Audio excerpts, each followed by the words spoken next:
ತುಂಬಾ ಜನ ಕನ್ನಡಿಗರು ಮಾಡೋ ಮಿಸ್ಟೇಕ್ ಏನಪ್ಪಾ ಅಂತಂದ್ರೆ ಅವ್ರು ಏನ್ ಅನ್ಕೋತಾರೆ, ಫ್ಲೂಯೆನ್ಸಿ ಅಂದ್ರೆ ಪರ್ಫೆಕ್ಟ್ ಗ್ರಾಮರ್ ಇರಬೇಕು, ಅಥವಾ ಬ್ರಿಟಿಷ್ ಅಥವಾ ಅಮೆರಿಕನ್ ಆಕ್ಸೆಂಟ್ ಅಲ್ಲಿ ನಾವು ಮಾತಾಡ್ಬೇಕು, ಅಥವಾ ದೊಡ್ಡ ದೊಡ್ಡ ಪದಗಳನ್ನ ಮೆಮರೈಸ್ ಮಾಡ್ಕೊಂಡು ಯಾವುದೇ ಹೆಸಿಟೇಷನ್ ಇಲ್ಲದೆ ಮಾತಾಡ್ಬೇಕು ಅನ್ನೋದು.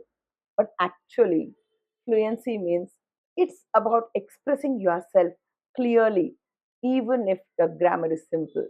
ತುಂಬಾ ಸಿಂಪಲ್ ಗ್ರಾಮರ್ನ ಯೂಸ್ ಮಾಡಿಕೊಂಡು ನಾವು ಇಂಗ್ಲಿಷಲ್ಲಿ ಮಾತಾಡಬಹುದು. Accent is not fluency, expression is. ಸ್ವಲ್ಪ ಮಿಸ್ಟೇಕ್ಸ್ ಆಗ್ಲಿ, ಪರವಾಗಿಲ್ಲ.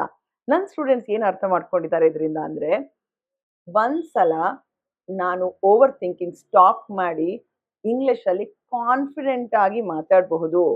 They speak with clarity, they feel free, and they even start getting compliments like this.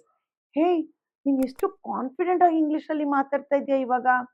ಈ ತರ ಕಾಂಪ್ಲಿಮೆಂಟ್ಸ್ ನಿಮ್ಗೂ ಕೇಳಬೇಕು ಅಂತ ಇದ್ರೆ ನಿಮ್ಮ ಮೈಂಡ್ ಶಿಫ್ಟ್ ಆಗಬೇಕು. Actually you should never chase perfection, chase connections guys.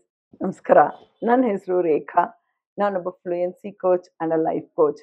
ನಾನು ಸಾಕಷ್ಟು ಕನ್ನಡಿಗರಿಗೆ ಆನ್ಲೈನ್ನಲ್ಲಿ ಇಂಗ್ಲಿಷ್ ಕಲಿಸ್ಕೊಡ್ತಾ ಬಂದಿದ್ದೀನಿ. ಸೊ ನೀವು ಕಲ್ತ್ಕೊಳ್ಬೇಕು, ನೀವು ಈ ಕನೆಕ್ಷನ್ನ ಬೆಳೆಸ್ಕೋಬೇಕು. ನಿಮಗೂ ಯಾರಾದರೂ ಬಂದು ವಾವ್ ಏನು ಕಾನ್ಫಿಡೆಂಟ್ ಆಗಿ ಮಾತಾಡ್ತಾ ಇದೆಯಾ ಅಂತ ಹೇಳಬೇಕು ಅಂತಂದ್ರೆ, ನಾನೊಂದು ಸದ್ಯದಲ್ಲೇ ಮಾಸ್ಟರ್ ಕ್ಲಾಸ್ ಮಾಡ್ತಾ ಇದ್ದೀನಿ.